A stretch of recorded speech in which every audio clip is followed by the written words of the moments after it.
Je suis du sud du Cameroun, de Koubi. Et je suis marié, j'ai une fille, une jeune fille. Donc je suis des AEFC. Je suis avec lui, je suis étudiant, pasteur et responsable aussi. Avec le pasteur Samuel, nous avons fait beaucoup de formations ensemble. Et c'est là où nous nous sommes connus. Et nous nous sommes aimés et nous avons marché ensemble. Il a longtemps voulu qu'on travaille ensemble, mais Dieu n'a pas permis. Je suis même allé à Kribi quand il venait, mais le Seigneur m'a ramené pour travailler pour lui. Amen. Et je bénis le pasteur Samuel qui a su travailler, endurer les difficultés, les vents et les marées, mais il est là. Et je bénis aussi le peuple de Dieu qui ce matin a démontré qu'ils sont les vrais adorateurs du Seigneur Jésus. Parce que j'ai été impressionné par votre adoration. Surtout, j'ai dit, mais le pasteur Samuel a des bulldozers ici. Ils sont très dangereux. Le diable crie ici. Et il faut faire crier le diable dans ce quartier. Amen.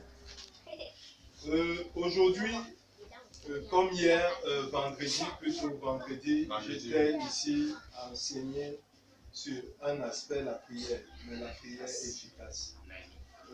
C'est vrai, beaucoup ont perdu, mais beaucoup vont gagner ce matin aussi. Amen. Bon, aujourd'hui, je sais, c'est quelque chose de logique et nous l'avons fait même ce matin. Beaucoup viennent et disent, on le voit partout, ils sont disciples de Jésus-Christ, ils sont enfants de Dieu. Et je me souviens récemment, la semaine dernière, quand nous évangélisions, les gens qu'on croisait disaient, je suis de l'église réveillée, je suis de telle église. Les gens s'identifient aux églises, les gens s'identifient au ministère, les gens s'identifient aux hommes. Je suis de Kakou Philippe, je suis de Darby, je suis de Mahomet, je suis de telle chose. Les gens s'identifient dans beaucoup de choses et ils mettent toute leur identification sous l'aspect de la foi. Mais le Seigneur a dit quelque chose qui est impressionnant. Beaucoup ont guéri en son nom, beaucoup ont fait des choses, mais il va dire que je ne vous connais pas. Mais pourquoi le Seigneur ne connaît pas ces personnes? On va le découvrir tout à l'heure dans notre étude. Mais je vais poser une question. Parce qu'en même temps, je ne vais pas bavarder toute cette matinée. Vous allez aussi bavarder comme vous avez chanté. J'ai une question à vous poser, c'est de savoir qu'est-ce qu'un disciple? Selon vous, qu'est-ce que veut dire disciple? Un disciple, c'est l'élève d'un maître. Un disciple, c'est l'élève d'un maître, oui. Un disciple, c'est celui qui fait la volonté de son maître. Un disciple, c'est celui qui fait la volonté de son maître. Waouh! D'autres réponses? Que quelqu'un nous dise, chacun va nous dire quelque chose.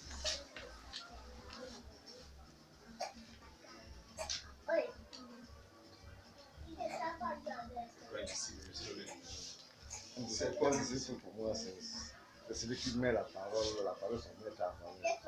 Celui qui met la parole en valeur. Oui, de son maître. Quoi d'autre, madame et papa qui est derrière, très concentré? Moi, c'est celui qui croit vraiment en Dieu. C'est celui qui croit vraiment en Dieu. Oui, madame. Moi, un disciple, c'est celui qui est discipliné. Un disciple, c'est celui qui est discipliné. Un disciple, c'est celui qui obéit à son maître. Un disciple, c'est celui qui obéit à son maître. Cabrel, j'ai oublié de vous présenter. Je suis venu avec lui, c'est Cabrel. On est des AEFC ensemble. Donc, il m'a accompagné ce matin. Donc, pour moi, un disciple, c'est celui qui respecte les règles et la discipline instaurées dans un lieu précis par un maître.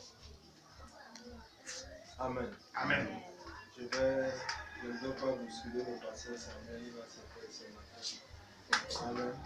Il va m'écouter ce matin, il va souffrir de m'écouter. Alors, vous avez tous dit quelque chose de pertinent et de vrai. Et avec ce que vous avez dit, normalement, je ne devrais plus ouvrir la Bible. Je devrais m'arrêter et dire qu'on a terminé l'étude ce matin et puis on part. Mais je dois remplir les formalités de ma présence ici ce matin. Donc je vais vous parler en un mot. Tout ce que vous avez dit est réel. Et on va ouvrir nos Bibles dans le livre de Luc. Luc au chapitre 9 du verset 18 à 23. Le thème de ce matin, c'est le disciple de Jésus-Christ. Luc chapitre Luc chapitre 9, verset 18 à 26.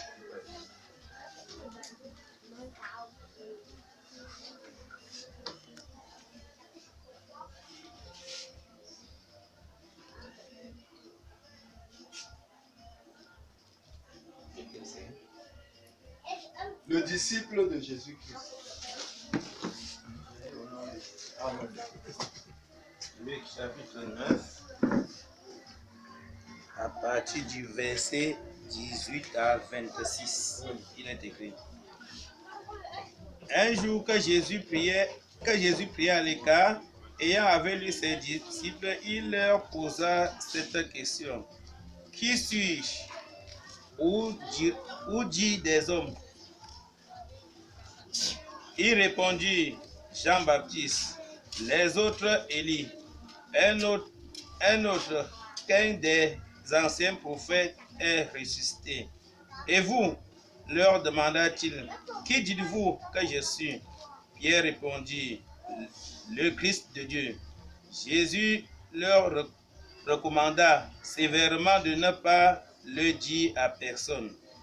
Il ajouta qu'il fallait que le Fils de l'homme souffre beaucoup, qu'il soit rejeté par les anciens, par les principaux sacrificateurs et par les scribes, qu'il soit mis à mort et qu'il ressuscite le troisième jour. Puis, il dit à tous, si quelqu'un veut venir après moi, qu'il renonce à lui-même, qu'il se charge chaque jour de sa croix et qu'il me suive. Car celui qui voudra sauver sa vie la perdra, mais celui qui la perdra à cause de moi la sauvera. Et que servira-t-il à un homme de gagner tout le monde s'il se détruit ou se perdait lui-même? Car quiconque aura honte de moi et de mes paroles, le Fils de l'homme aura honte de lui quand il viendra dans sa gloire et dans celle du Père et des saints anges. Amen. Nous avons tout à l'heure donné nos définitions des disciples, mais je vais aller en profondeur. Je vais aller en profondeur parce que je vais nous dire quelque chose qui est très pertinent. Chrétien veut dire disciple. Avant, c'était tous des disciples de Jésus-Christ. Et on les a appelés chrétiens en Antioche parce qu'ils étaient des petits Christ. Chrétien voulait dire des petits Christ. Tous étaient des disciples de Jésus-Christ. Mais ils étaient caractérisés par un style de vie. Aujourd'hui, les gens disent « je suis chrétien ». Je fais le christianisme. Mais la vie qu'ils mènent ne reflète pas ce qu'ils déclarent. La vie qu'ils mènent est différente et contraire de ce qu'ils disent dans leur bouche. Donc ce matin, nous allons comprendre la profondeur. Je sais que vous connaissez un peu ce que c'est le disciple, mais vous connaissez mieux. Et les implications de ce qu'on appelle un disciple. Beaucoup ont été évangélisés, on leur a dit beaucoup de choses, ils sont venus au Seigneur, mais ils ne comprenaient pas ce que voulait dire réellement disciple. Selon ma définition tirée du Larousse d'Emmaüs, dictionnaire Marie. Le disciple est celui qui s'attache à la personne de son maître. Et non seulement à son enseignement pour devenir son adepte. Vous comprenez un adepte? Un adepte, c'est celui qu'il est fou de son maître. Et on appelle souvent en pays les tindas. Vous voyez les tindas, non? Donc il est là comme ça, tout ce que son maître lui dit. Il ne vit que pour le chef. Il est dépendant absolu du chef. Des fois, le chef même crache, il prend, il les suit sur lui. Donc, un adepte, c'est celui qui vraiment est fou de son maître, est vendu pour son maître. Et marcher à sa suite, lui vouer une fidélité exclusive, même dans certaines circonstances, abandonner son foyer. Je ne dis pas qu'il faut laisser le pasteur Samuel. Situation pour partager la destinée du maître, jusqu'à donner sa vie pour lui s'il le faut. Donc vous voyez que le disciple n'est pas seulement celui qui est enseigné ou un apprenti ou qui suit un maître, c'est celui qui a un style de vie, mais c'est celui qui est totalement dépendant d'un maître. Et lui voue toute sa vie. Sa vie appartient à son maître. C'est son maître qui décide de sa vie. Alors, dans le de Luc, c'est le Seigneur Jésus lui-même qui parle de ce que c'est un disciple. Le Seigneur Jésus est pertinent dans ses déclarations parce que le Seigneur Jésus il avait déjà appelé les apôtres. Les apôtres vivaient avec lui. Mais les apôtres avaient un autre enseignement de ce que c'est les disciples. Parce que les pharisiens avaient les disciples, Jean-Baptiste avait les disciples. Il fallait que le Seigneur Jésus leur dise ce que c'est un disciple selon lui, selon Jésus-Christ. Pour qu'ils comprennent ce que ça implique être disciple de Jésus-Christ. Alors, le Seigneur, après la multiplication des pains, le Seigneur est allé dans la montagne comme il avait coutume de le faire et il se mit à prier. Après la prière, il pose une question aux disciples. Que dit-on que je suis? Les disciples disent, les gens disent que tu es Jean-Baptiste, Élie, le prophète. Et puis il leur dit, qui dites-vous que je suis? Jésus leur pose une question fondamentale. Pour dire quoi? Notre premier point, notre étude va porter sur 3 points essentiels, sur 2 points divisés en plusieurs parties. Le premier point, c'est le vrai disciple, le disciple de Christ. Le premier grand point, c'est le disciple de Christ. Le deuxième point, c'est le faux disciple de Christ. Vous savez pourquoi il y a aussi le faux disciple de Christ? Parce qu'ils étaient 12. Et dans les 12, il y avait Judas. Mais il était aussi disciple, n'est-ce pas? Oui. C'est pour ça que nous allons voir le vrai et le faux disciple de Jésus-Christ. Alors, comme petit point du vrai disciple de Christ, qui court du verset 18 à 22, le vrai disciple connaît Jésus-Christ. Il le connaît. Vous savez, c'est pendant que Jésus pose la question, Pierre reçoit la révélation de qui est Jésus.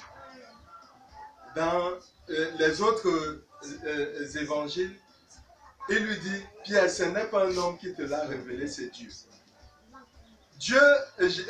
Pierre reçoit la révélation que Jésus est le Fils de Dieu, le Messie attendu, le Sauveur. La première condition pour être disciple de Christ, c'est de connaître Jésus-Christ comme Sauveur. C'est d'avoir la révélation de Jésus-Christ, pas les déclarations. Souvent on évangélise là, tu dis à quelqu'un, il dit, on me dit de connaître Jésus-Christ comme mon Sauveur et Seigneur. C'est vrai. Mais nous devons le connaître personnellement. Est-ce qu'il est réellement ton Sauveur? Est-ce qu'il t'a sauvé? Est-ce que tu l'as rencontré? Quand Pierre reçoit la révélation, il comprend un peu la dimension de la personne qui est auprès de lui. Parce qu'ils attendaient le Messie qui devait sauver la nation d'Israël. Mais ils attendaient un Messie puissant qui devait venir régner sur le trône de David et renverser toute la domination. Mais Jésus-Christ est venu comme Messie souffrant. Et ça a surpris beaucoup de disciples. Et c'est pour ça que la révélation de Jésus-Christ, Jésus-Christ leur a dit que Pierre avait raison, qu'il est le Messie. Mais il leur dit quelque chose de pertinent pour qu'ils comprennent. Au verset 22, il ajouta qu'il faut que le Fils de l'homme souffre beaucoup. Il annonce sa mission. Il annonce l'œuvre qu'il est en train de faire. Il fallait que les disciples comprennent, les apôtres comprennent que Jésus-Christ devait venir souffrir, devait venir mourir, devait avoir de la peine, devait subir les injures pour quelque chose d'important pour sauver les hommes. Alors, celui qui s'approche de Jésus-Christ, qui veut être son disciple, doit connaître Jésus-Christ comme véritable sauveur, celui qui vient délivrer son âme du péché et de la puissance du diable. Tant que je n'ai pas cette compréhension réelle et spirituelle de Christ, je ne peux pas être disciple de Christ. Même si je vais à l'église chaque jour, même si j'entre ici, je chante toutes les louanges, même si j'appartiens à l'église du pape, je ne suis pas un disciple de Jésus-Christ. Le disciple de Jésus-Christ doit connaître particulièrement Jésus-Christ, doit avoir une relation particulière et intime et personnelle. C'est une relation personnelle avec Jésus-Christ. Et c'est dans cette condition qu'on devient disciple de Jésus-Christ. Premier petit point. On va lire notre thème est élaboré dans Luc 9, 18 à 23, mais nous allons étayer avec certains versets. Nous allons lire Jean 10, verset 27.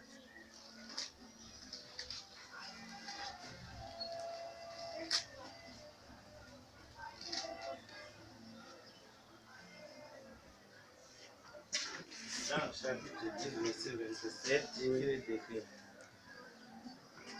Mes brebis entendent ma voix, je les connais et elles me suivent. Amen. Le Seigneur utilise une figure de style. Il appelle ses disciples les brebis. Et il dit, je vais vous dire ce qui est impressionnant. Je l'ai vu au nord, quand j'étais au nord. Plusieurs bergers amènent leurs troupeaux et les bœufs se mettent ensemble à brouter de l'herbe dans un vaste étendue de terrain. Et quand le berger veut partir, ils sont peut-être 10. Quand il veut partir, il siffle, il a son sifflet ou bien il a une manière de crier. Rien que ces brebis se détachent du troupeau et le suivent. C'est quelque chose comme de mystérieux. Mais le Seigneur utilise cette figure pour dire que pour que je sois un brebis du Seigneur, il faut que le Seigneur m'ait appelé. Amen.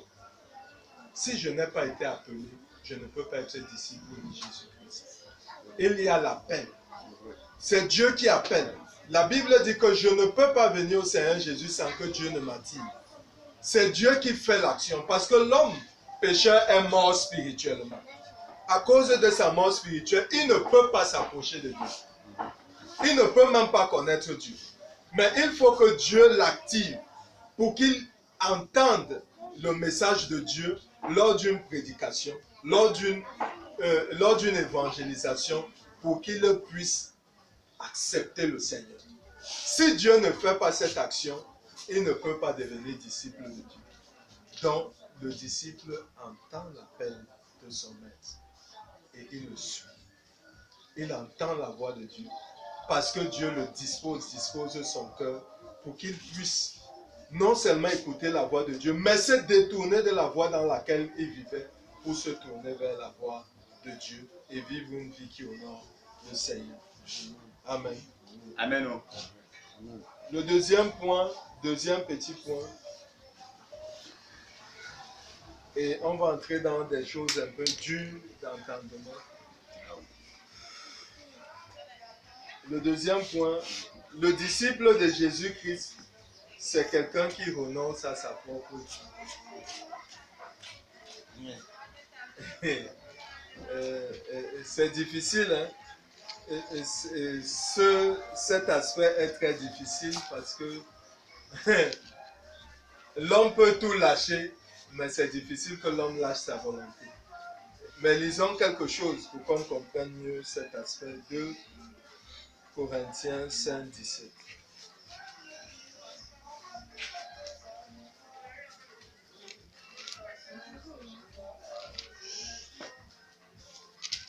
Deux Corinthiens 5, 17. 2 Corinthiens 5, verset 17, il est écrit. Si quelqu'un est en Christ, il est une nouvelle création. Les choses anciennes sont passées. Voici, toutes les choses sont devenues nouvelles. Amen. Souvent, quand on lit ce verset, on a un aspect fondamental. C'est que maintenant, si j'étais attaché au village, on ne peut plus m'attacher parce que je suis en Christ. Oui, c'est un aspect. Mais je vais nous dire l'aspect fondamental ici, c'est que ma vie que je menais au passé, avec mes projets, avec mes plans, avec tout ce que j'avais conçu, je les mets totalement de côté pour suivre le plan de Dieu. Renoncer à sa propre vie veut dire renoncer à ses projets, renoncer à ses plans, renoncer à tout ce que j'entreprenais, renoncer même à ma volonté. Vous savez, nous aimons prendre le contrôle de notre vie nous-mêmes. Nous n'aimons pas laisser Dieu diriger notre vie. Nous aimons nous-mêmes quand nous sommes gouvernants de notre vie. Le Seigneur veut que renoncer à sa vie veut dire que je quitte le trône de ma vie. Où j'étais assis, je commandais. Je laisse le commandement et je laisse le Seigneur Jésus prendre le commandement de ma vie. C'est lui maintenant qui décide. C'est lui qui fait les plans, qui fait les projets pour ma vie. Je n'ai plus de projets personnels. Mes projets sont les projets de Dieu. J'entre dans le plan de Dieu. Mes projets du passé et tout ce que j'avais entre être un grand gouverneur et tout ceci, ce n'est pas mauvais. Mais comme j'ai cru, ça n'entre plus dans les plans de Dieu. Dieu a d'autres plans pour nous. Lisons aussi, pour éclairer ce point, Romains 12, verset 1. Romains 12, Verset 1. Romains chapitre 12, à partir du premier verset, il est écrit. Je vous exhorte donc, frères, par la compassion de Dieu, à offrir vos corps comme un sacrifice vivant, saint, agréable à Dieu, ce qui sera de votre part un culte raisonnable. Amen. Celui qui est disciple de Christ, qui a renoncé à lui-même, donne sa vie au Seigneur. Il s'offre à Dieu. Il se donne à Dieu. Il dit, ma vie ne m'appartient plus. Ma vie appartient maintenant à Dieu. C'est lui qui décide de tout ce que je dois faire. C'est lui qui oriente ma vie. C'est lui qui donne les directives qu'il faut à ma vie. Ce n'est plus moi. Je n'ai plus de contrôle, mais c'est lui qui contrôle. On va lire encore Galates, c'est l'apôtre Paul qui dit quelque chose de très pertinent. Dans Galates 2, 20, c'est un verset qui m'a beaucoup marqué, un verset qui me touche chaque fois que je lis. Galates chapitre 2, verset 20, il est écrit. J'ai été crucifié avec Christ. Et si je vis, ce n'est plus moi qui vis, c'est Christ qui vit en moi. Si je vis maintenant dans la chair, je vis dans la foi au Fils de Dieu qui m'a aimé et qui s'est livré lui-même pour moi. Amen. Si j'ai été crucifié. L'apôtre Paul explique dans d'autres épîtres que le vieil homme, notre ancienne nature, a été cloué à la croix avec Jésus. L'apôtre Paul dit qu'il perd totalement le contrôle de sa vie. S'il vit en Jésus-Christ, ce n'est plus lui en tant que personne. Ce n'est plus lui qui dirige sa vie, mais il est dirigé par Jésus-Christ. Il est conduit par Jésus-Christ. C'est Jésus-Christ qui contrôle sa vie. C'est Jésus-Christ qui est le maître de sa vie. C'est Jésus qui est le Seigneur de sa vie. Amen. C'est Jésus qui décide de sa vie.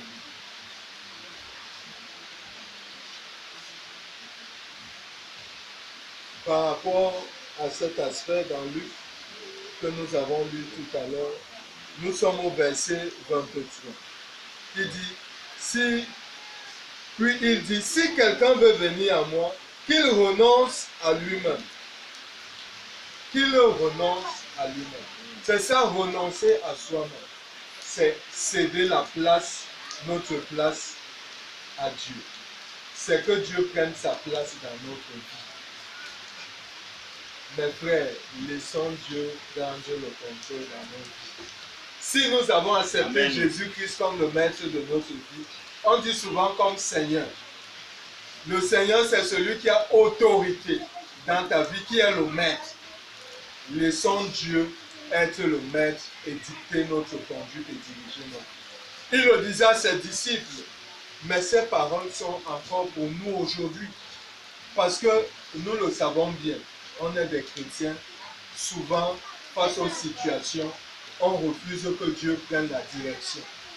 Nous-mêmes, nous voulons contrôler les choses.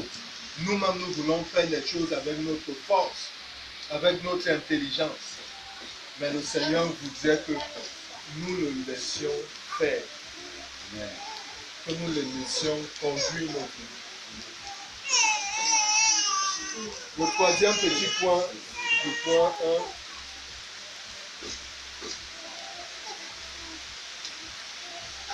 Le disciple de Jésus, c'est quelqu'un qui porte sa croix chaque jour. Ça, c'est alors ce qui est très difficile pour le chrétien. Le chrétien d'aujourd'hui, chaque jour, on prie, Seigneur, bénis-moi, lave-moi. Aujourd'hui,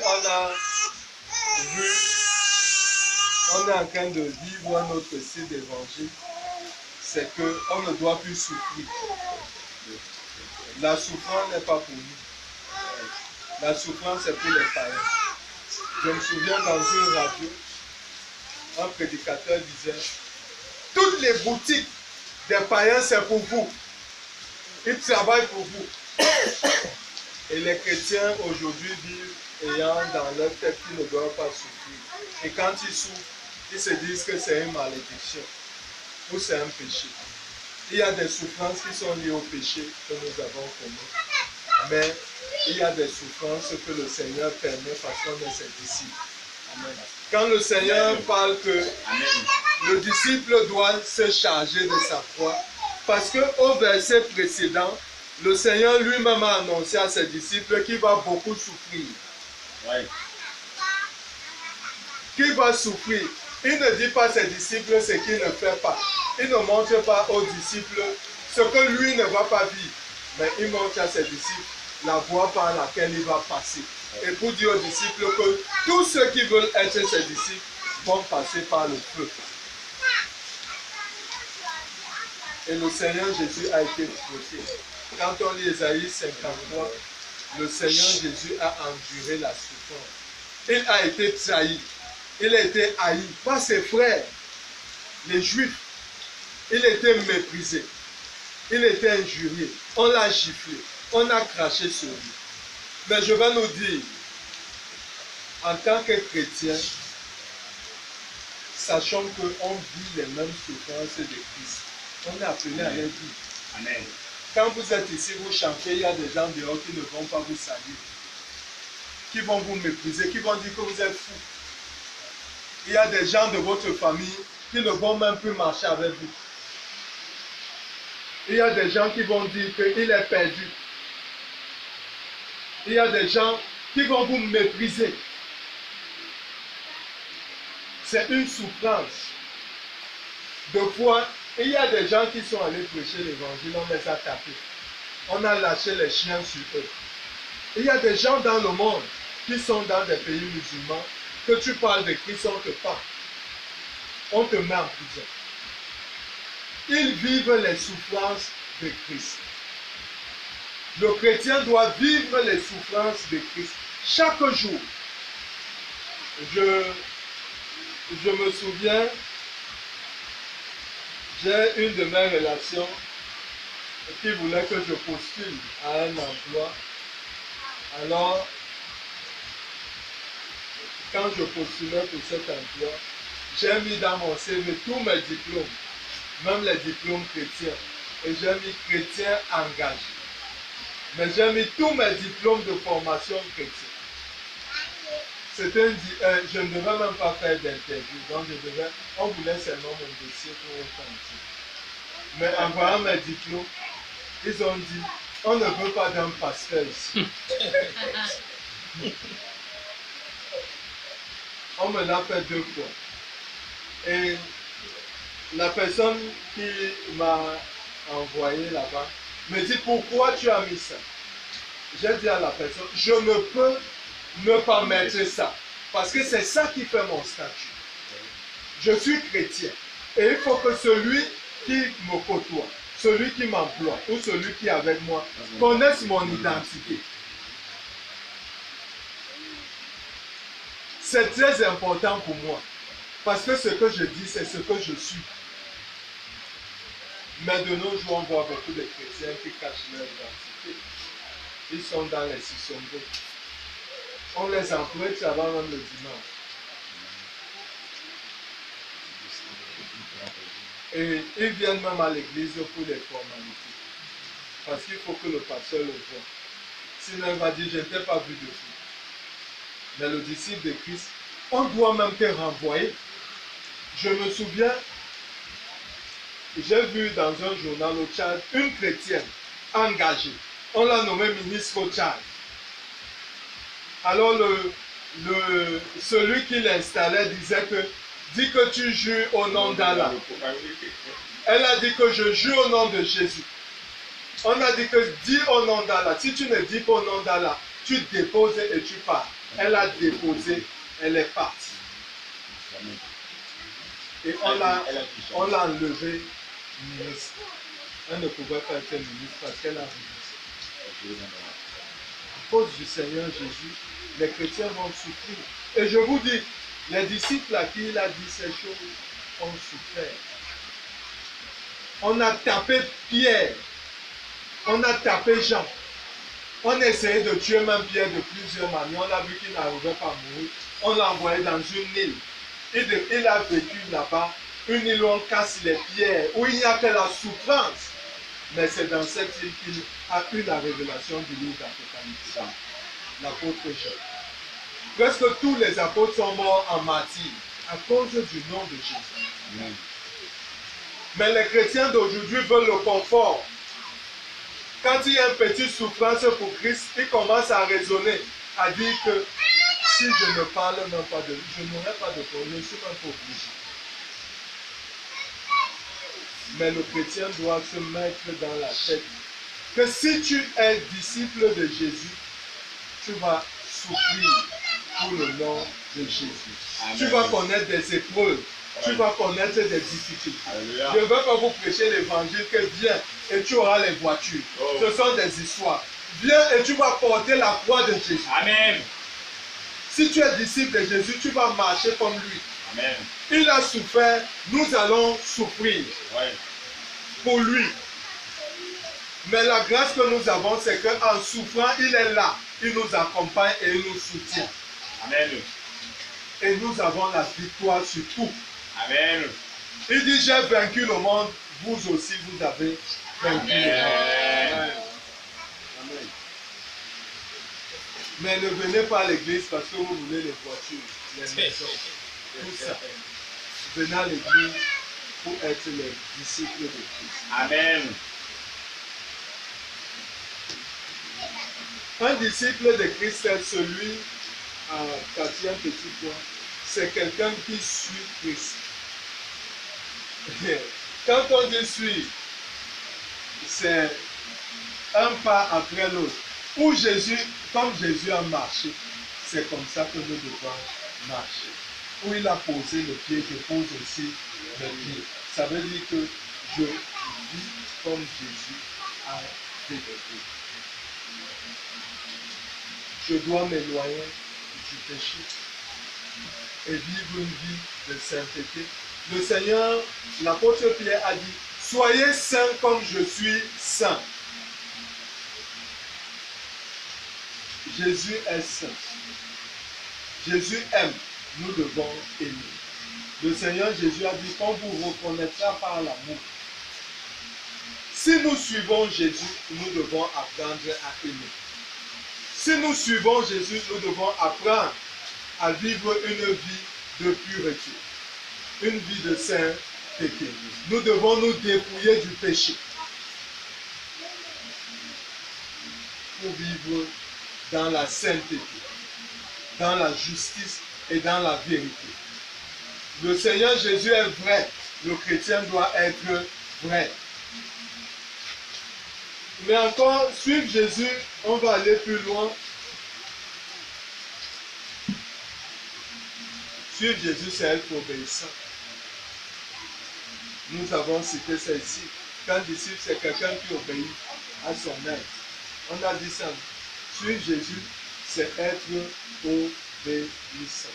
Et voici ce que le Seigneur nous a dit d'obéir pour marcher à sa suite. Nous le citons souvent, Matthieu 28, de 18 à 19.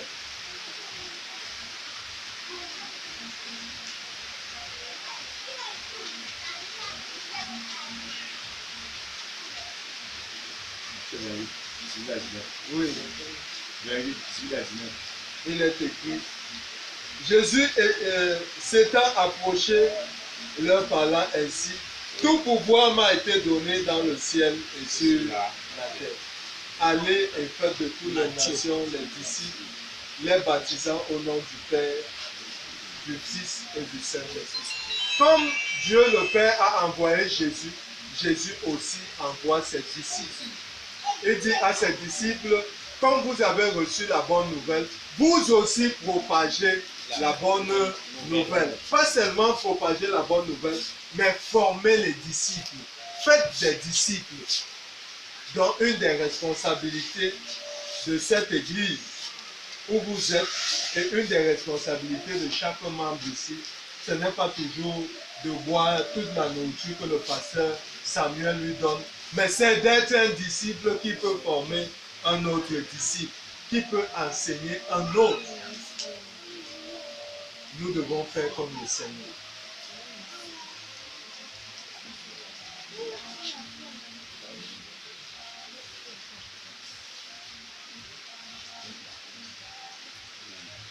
Ça, c'est ce qu'un disciple doit être. Ça, c'est le disciple de Jésus-Christ, comment il doit être. Maintenant, nous avons le faux disciple de Jésus-Christ comme deuxième grand point. Au petit 1,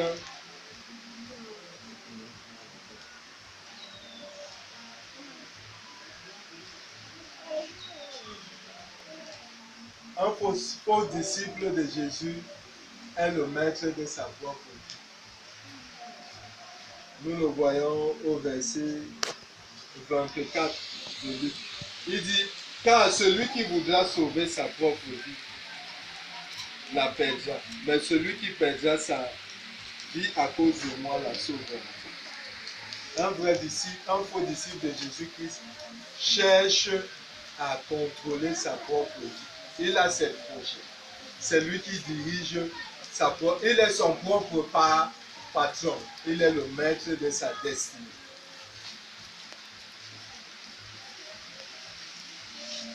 Une autre caractéristique d'un faux disciple de Christ. Un faux disciple de Christ aime le monde. Comme deuxième point, il aime le monde et les choses du monde. Il aime le système du monde. C'est pour ça que nous voyons des gens, s'il n'a pas construit une maison, il veut mourir. Nous voyons même ça chez les chrétiens. Il est pèlerin. Pas que construire une maison, c'est mauvais. Mais ce n'est pas ça qui dirige ta vie. Si tu ne construis pas, tu ne dois pas mourir. Mais on voit des gars que même, les gars ont même préparé même leur tombe. Ils ont même préparé le deuil. Les gens font le deuil à 2 milliards. Vous voyez un peu, les gens aiment le monde, ils sont attachés au monde, à tout ce que le monde offre. Ils ne vivent que pour ce que le monde leur propose. Et je vous le dis, Judas était un disciple, comme prétendu disciple de Jésus, mais il était là trésorier et c'est lui qui a vendu Jésus. Parce qu'il aimait le monde, parce qu'il aimait les biens. On le voit. Un chrétien, il aime l'argent plus que Christ. Les jobs, c'est lui. Il est dans tout. Même quand il vient à l'église, il faut qu'on sente que c'est lui parce qu'il est bien habillé. Il doit bien s'habiller, il met les vestes. Je ne dis pas au pasteur Colin que c'est mauvais. Mais il faut qu'il porte la dernière veste. Il porte une poitrine. Il est sapé même à 400 000 pour impressionner les gens. Ça, c'est les attitudes du faux disciple. Le faux disciple aime les choses du monde. Il vit de la chair. Il est charnel. Il dépend de lui-même.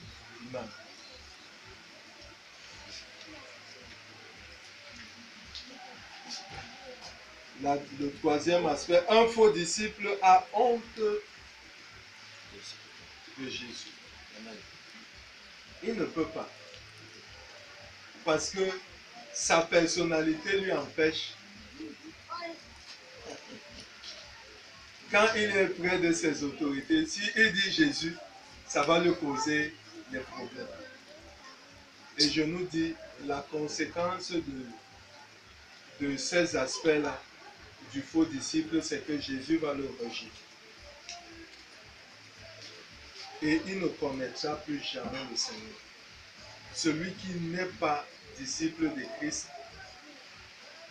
ne connaîtra jamais le Seigneur et il sera jugé à la fin du monde. Donc, même dans l'Église, aujourd'hui, on trouve tout un amalgame de personnes. L'Église est devenue un temple où il y a tout. Avant, l'Église était faite des disciples, rien que des disciples de Christ. Maintenant, dans l'Église, on trouve tout. Les marabouts sont dedans. Les païens sont dedans. Les chrétiens charnels. Les faux. Tout s'est mélangé. C'est une soupe où on fait tout. Et tout est faux. On ne comprend plus rien. C'est pour ça qu'on est dépassé par le christianisme. On ne comprend pas le christianisme. Parce que dans cette soupe, c'est le diable qui règne. C'est le diable qui domine. Mais dans la vraie église de Dieu, dans le vrai christianisme, ce sont les disciples. Amen. Et c'est Christ qui est maître de ses disciples et qui domine dans l'église. Amen. Mes frères, soyons vraiment les disciples de Jésus-Christ. Ne soyons pas les disciples de l'église. Ne soyons pas les disciples des hommes. Mais soyons des disciples de Jésus-Christ. Je ne vais pas aller loin, je vais chuter et conclure par ce mot de Evans Hopkins qui dit: le christianisme authentique consiste à s'en remettre entièrement et en toutes choses au Seigneur Jésus. Le Sauveur n'est pas à la recherche d'hommes et de femmes disposés à lui consacrer quelques-unes de leurs soirées ou de leur week-end. Passons le voir. Dieu n'a pas besoin des gens comme ça, qui ont établi leur calendrier et ont mis quelques heures pour le Seigneur. Et ont mis un week-end en passant pour le Seigneur. Il dit même leurs dernières années, lorsqu'ils seront parvenus à l'âge de la retraite. Ce que Jésus veut, ce sont des gens prêts à lui donner la première place dans leur vie. Si tu es disciple de Jésus, Jésus doit occuper la première place dans ta vie. Amen. Il cherche aujourd'hui, comme il a toujours fait d'ailleurs, non pas à être suivi par des foules qui se contentent de dériver dans son sillage, mais des individus, hommes et femmes, dont la fidélité est inaltérable, témoignera du fait que ce qu'il veut, ce sont des gens disposés à marcher dans le chemin de la réconciliation à soi-même, sur lequel il les a précédés. Le Seigneur ne cherche pas le spectacle. Il ne cherche pas des foules. Il n'a pas besoin de 10 000 personnes. Il n'a pas besoin. Mais s'il trouve une seule personne qui lui offre sa vie, une seule personne engagée, qui dépend entièrement de lui, le Seigneur se réjouit. Amen. Le Seigneur n'a pas besoin des artifices. Il n'a pas besoin des grosses églises. Il n'a pas besoin. Le Seigneur a besoin des hommes engagés, des hommes déterminés, qui sont prêts à lui donner leur vie. Amen. Des hommes sacrifiés pour sa cause. Si tu n'es pas prêt à te sacrifier pour la cause de Jésus, tu n'es pas prêt à être son disciple. Et si tu n'es pas prêt, prie le Seigneur et demande-lui que je veux être sacrifié pour toi. Et pour vivre pour toi et dépendre de toi. C'est ce que le Seigneur m'a mis à cœur de nous parler ce matin. Alléluia. De nous donner